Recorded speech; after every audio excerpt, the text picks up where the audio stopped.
Du Congo, on vous parlait ce matin des révélations de l'agence Bloomberg sur Zoé Kabila, député et frère du chef de l'État, mais ce n'était qu'un prélude. Un rapport du groupe d'études sur le Congo et du Pulitzer Center publié aujourd'hui va plus loin, un rapport d'une 50aine de pages et une base de données interactive après une enquête qui a duré 2 ans. Il concerne ce rapport 13 membres de la famille Kabila et 2 très proches associés. Ce clan Kabila aurait une main sur au moins 80 sociétés dans des secteurs divers et variés, agriculture, construction ou mines. Et cela représente des centaines de millions de revenus depuis 2003 et la fin de la guerre. Sonia Rollet, finalement, ce rapport, c'est aussi une histoire du clan Kabila. Oui, à plus d'un titre. Pour commencer, cette petite phrase en 2006 de la mère de l'actuel président, Joseph Kabila, sur les années d'avant-guerre, c'est-à-dire avant 96 et la rébellion de l'AFDL, quand Laurent Désiré Kabila, le patriarche, vivait avec sa famille en exil en Tanzanie sous la protection du régime tanzanien.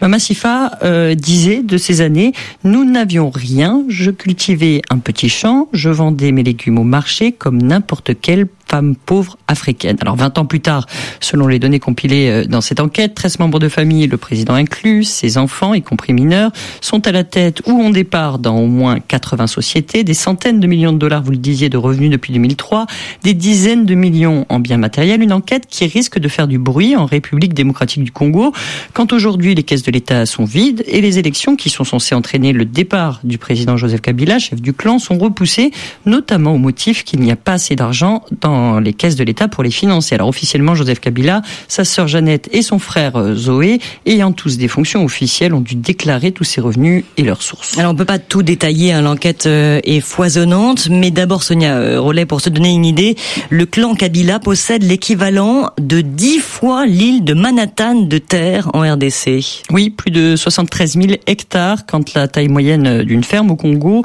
est d'1,5 hectare environ. Alors la ferme Espoir à elle seule, qui appartient au président Kabila et à ses 2 enfants, c'est plus de 8 000 hectares.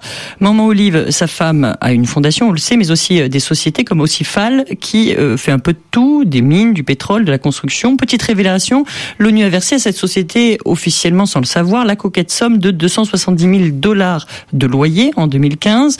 La sœur du chef de l'État, Jeannette, a départ dans la société Vodacom Congo et à travers Acacia, une des sociétés de la famille, détient 43 d'exploitation de diamants. Elle est aussi associée minoritaire dans une autre société, Kwango, qui en a 53 de ses permis. Et puis tous ces permis, bout à bout, représentent une zone de quelques 720 kilomètres à la frontière avec l'Angola. On évoquait ce matin le cas de Zoé Kabila, qui a un temps raflé 10% du marché de la construction, plein boom au Congo. En tout cas, la famille marche bien en clan.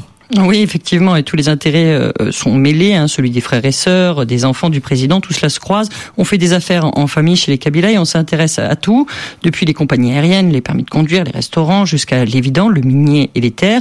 Ce qu'il faut savoir, c'est qu'il s'agit surtout d'un énorme travail de compilation de sources publiques et accessibles à tous.